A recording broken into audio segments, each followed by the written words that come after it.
அனைவருக்கும் வணக்கம். இன்று ஸ்ரீ சாய் சச்சரித்திரம் 2வது அத்தியாயம் பாராயணம். ஸ்ரீ கணேஷாய நமக, ஸ்ரீ சரஸ்வத்யை நமக, ஸ்ரீ குருப்யோ நமக. இப்பணியை செய்வதன் நோக்கம் இதை மேற்கொள்வதில் உள்ள திறமையின்மையும் துணிவின்மையும் காரசார விவாதம் குறிப்பிடக்கூடியதும் முனிவருடைய பட்டமுமான ஹேமத் பந்தை வழங்குதல் குருவின் அவசியம்.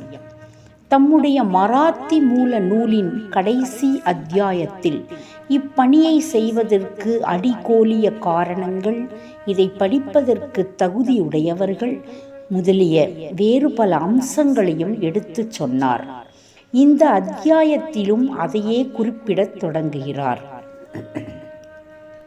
இதை எழுதுவதன் காரணம், முதலாம் அத்தியாயத்தில் கோதுமை மாவு அரைத்து அதை கிராம எல்லைகளில் தூவிவிட்டதன் மூலம் காலரா தொத்து வியாதியை தடுத்து அழித்ததான சாய்பாபாவின் அற்புதத்தை கண்டோம். நான் சாய்பாபாவின் மற்றும் பல அற்புத லீலைகளை பெரும் உள்ள கிளர்ச்சியுடன் கேட்டிருக்கிறேன். அக்கிளர்ச்சியே அழகான பணியாக பொங்கி உருவெடுத்தது. சாய்பாபாவின் பெருமையுடைய அற்புதங்களை வரைதலானது அவருடைய அடியவர்களுக்கு உற்சாகமூட்டுவதாகவும் அறிவுறுத்துவதாகவும் இருப்பதுடன் அவர்களின் பாவங்களையும் நீக்குமாதனால்தான் சாய்பாபாவின் புனித வரலாற்றையும் அவருடைய போதனைகளையும் வரையத் தொடங்கினேன். ஞானியின் வரலாறு என்பது தர்க்க சாஸ்திரத்துக்கோ பட்டிமன்றத்துக்கோ உரியது அன்று. அது உண்மையும் பெரியதுமான வழியை காண்பிக்கிறது. பணியை செய்ய திறமையின்மையும் துணிவின்மையும்.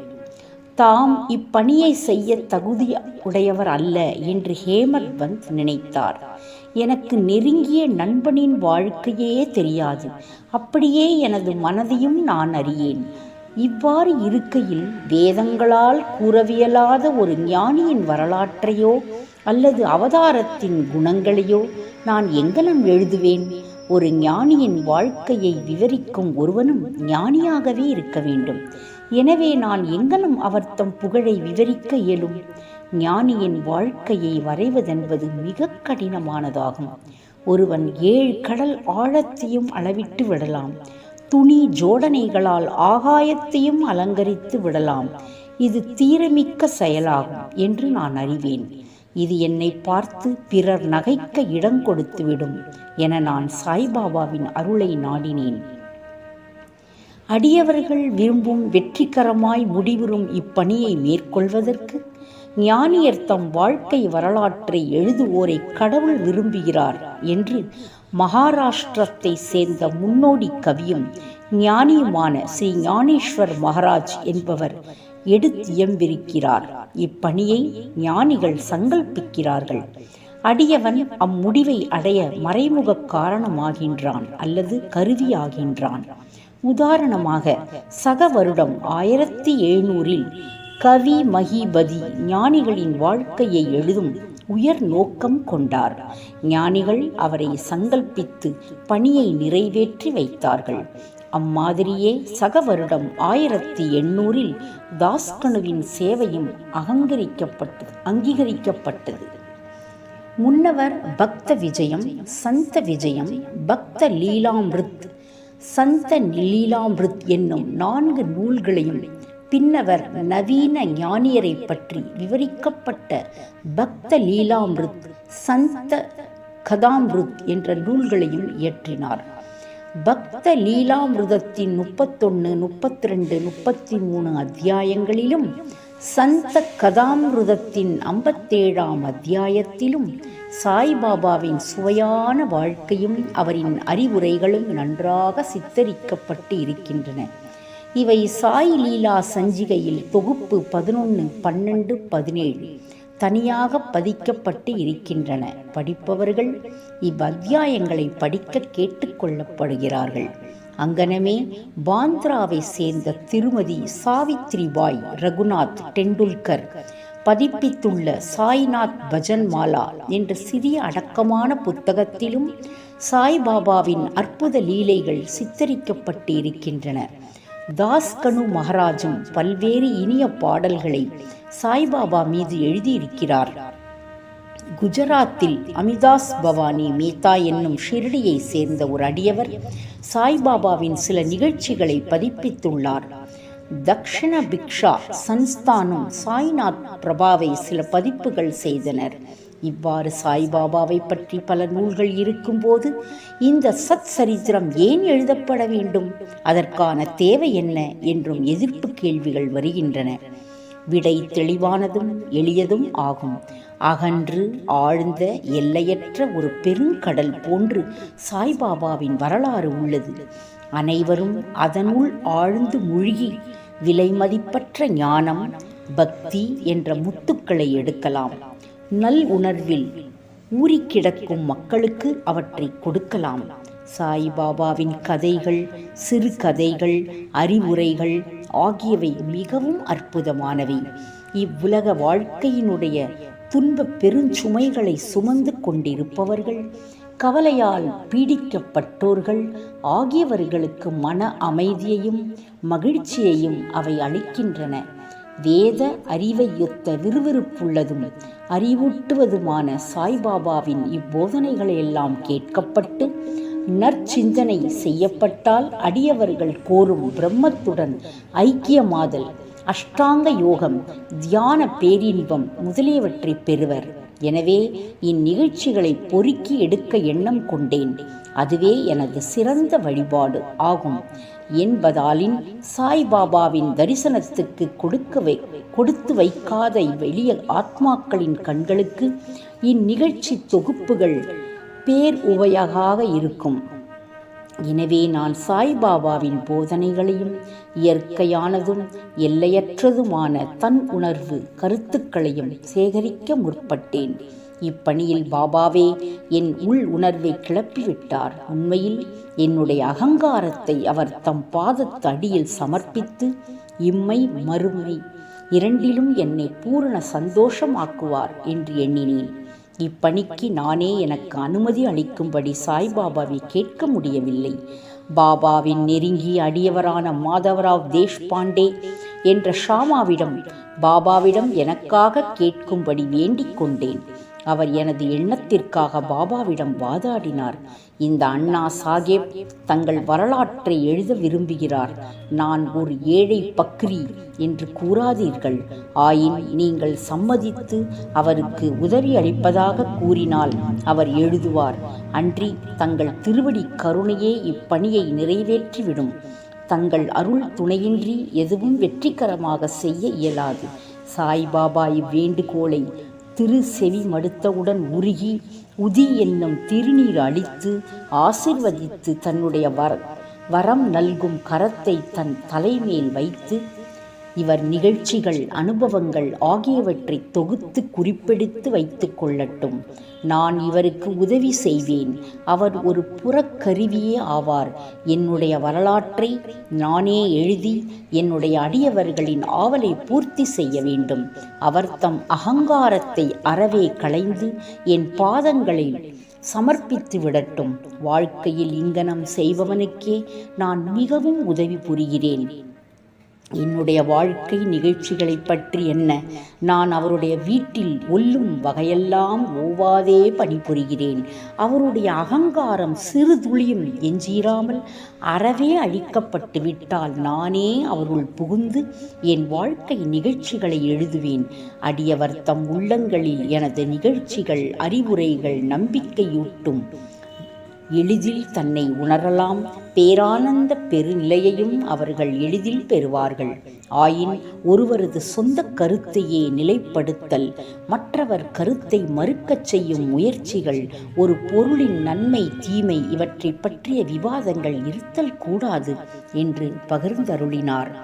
விவாதம் என்னும் சொல்லானது ஹேமத் பந்த் என்னும் பட்டத்தை நான் பெற்ற நிகழ்ச்சியை விவரிக்க கொடுத்து இருந்த வாக்குறுதியை ஞாபகமூட்டுகிறது. அதையே இப்போது கூறுகிறேன். காக்கா சாஹேப் தீக்ஷித், நானா சாஹேப் சாந்தோர்கர் ஆகியவர்களுடன் நான் நெருங்கிய நட்போடு இருந்தேன். அவர்கள் என்னை ஷீரடிக்கு போய் பாபாவின் தரிசனத்தை பெறும்படி வலியுறுத்தினார்கள். ஆயின் இடையில் கிளம்பிய ஏதோ ஒன்று என்னை ஷீரடிக்கு போக விடாமல் தடுத்தது. லோனாவாலாவில் உள்ள எனது நண்பனின் புதல்வன் காய்ச்சல் அடைந்தான். எனது நண்பன் வைத்திய முறை மற்றும் வேண்டுதல் முறைகளில் உள்ள எல்லா வழிகளிலும் முயன்றார். ஆயினும் காய்ச்சல் குறையவே இல்லை. முடிவாக தனது குருவை தன் மகனின் படுக்கைக்கு பக்கத்தில் அமர வைத்தார். இதுவும் கூட பலனளிக்கவில்லை. இதை கேள்வியுற்றதும் என் நண்பனின் பையனை காப்பாற்ற முடியாத குருவால் யாது பயன்? குரு நமக்கு எதையுமே செய்ய இயலாதவரானால் நான் ஏன் ஷீரடிக்கு போக வேண்டும் என்றவாறு எண்ணமிட்டு எனது ஷீரடி விஜயத்தை ஒத்தி போட்டு விட்டேன். ஆயின் தடுக்க முடியாதது நிறைவேறியே தீர வேண்டும். அதன் விஷயத்தில் பின்வருமாறு நடைபெற்றது. பிராந்திய ஆபீசர் நானா சாஹேப் சாந்தோர்கர் பஸ்ஸீனுக்கு சுற்றுலா போய்க் கொண்டிருந்தார். தானேவிலிருந்து தாதருக்கு வந்து பஸ்ஸீனுக்கு செல்லும் வண்டிக்காக காத்து கொண்டிருந்தார். இடையில் பாந்திராவுக்கு செல்லும் ஒரு வண்டி வந்தது. அதில் அவர் ஏறி அமர்ந்து பாந்திராவுக்கு வந்து என்னை கூப்பிட்டு அனுப்பினார். நான் ஷீரடி விஜயத்தை கைவிட்டது குறித்து என்னை கடிந்தார். எனது ஷீரடி பயணத்தை பற்றி நானாவின் வாக்குவாதங்கள் திருப்தி அளிக்க கூடியதாகவும் உற்சாகமூட்டுவதாகவும் இருந்தன.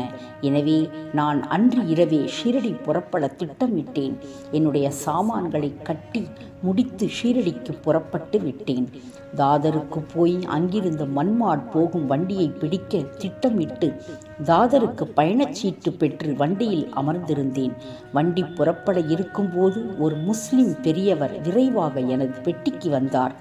எனது மூட்டை முடிச்சுகளை பார்த்துவிட்டு போகும் இடம் என்ன என்று கேட்டார். நான் எனது திட்டத்தை கூறினேன். பின்னர் அவர் என்னை தாதரில் நிற்காமல் போரி பந்தருக்கே நேராக போகும்படியும், ஏனெனில் மன்மாடு மெயில் தாதரில் நிற்காது என்றும் அறிவுறுத்தினார். இவ்வற்புதம் நிகழ்ந்திராவிடன் ஷீரடிக்கு திட்டமிட்டபடி அடுத்த நாளை போய் சேராதிருந்திருப்பேன். பல ஐயங்கள் என்னை கடுமையாக தாக்கியிருக்கக்கூடும். ஆயின் அடுத்த நாள் காலை 9-10 மணிக்குள்ளாகவே ஷீரடியை அடைந்தேன். அங்கே பாவ் சாஹேப் எனக்காக காத்து கொண்டிருந்தார். இது 1910 நிகழ்ந்தது. அப்போது யாத்திரிக அடியார்களுக்கு ஒரே ஒரு தங்கும் இடம்தான் இருந்தது.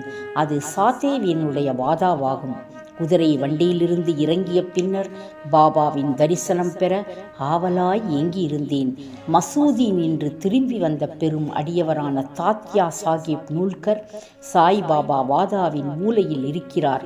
முதலில் ஒரு முன்னோடி தரிசனம் செய்துவிட்டு குளித்த பின் சாவகாசமாக பார்க்கலாம் என்று கூறினார். இதை கேட்டவுடனேயே நான் பாபாவிடம் ஓடி சாஷ்டாங்க நமஸ்காரம் செய்தேன். எனது மகிழ்ச்சிக்கு எல்லை இல்லை. நானா சாஹேப் சாந்தோர்கர் என்னிடம் கூறியதற்கு அதிகமாகவே கண்டேன். என்னுடைய புலன்கள் எல்லாம் திருப்தி அடைந்தன. நான் பசி தாகத்தை மறந்தேன். சாய்பாபாவின் பாதங்களை தொட்டவுடன் ஆசிர்வதிக்கப்பட்ட ஒரு புத்தம் புதிய வாழ்வையே அவர் எனக்கு அருளியதை உணர்ந்தேன். என்னை இச்செயலில் இடைவிடாமல் தூண்டி சாய்பாபாவின் தரிசனத்திற்கு உதவி புரிந்தவர்களுக்கு கடமைப்பட்டதை கருதினேன்.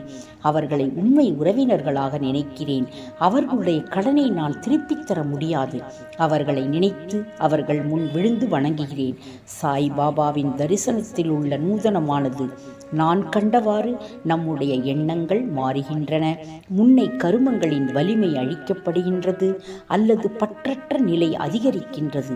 முன்னை பிறவிகளில் செய்த பல நற்கருமங்களால் அத்தகைய சுப தரிசனம் அடையப்படுகிறது.